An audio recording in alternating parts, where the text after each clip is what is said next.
అమ్మా మహి, ఆ బీరువాలో ఉన్న డబ్బులు తీసేవాడికి. ఎందుకు నాన్నగారు ఇలా పని పాఠాలు లేకుండా తిరిగే వాళ్ళకి డబ్బులిచ్చి పోషిస్తారు? పోనీరా, వాడు చిన్నప్పటి నుంచి మన ఇంట్లోనే పెరిగాడు కదా. సరే, మీ ఇష్టం.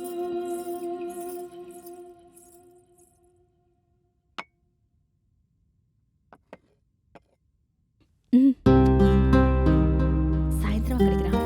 అలాగే. తాగి అంతా ఖర్చు పెట్టకుండా జాగ్రత్తగా వాడుకో. ఈసారి నానియ్యమన్నా నేను ఇయ్యా.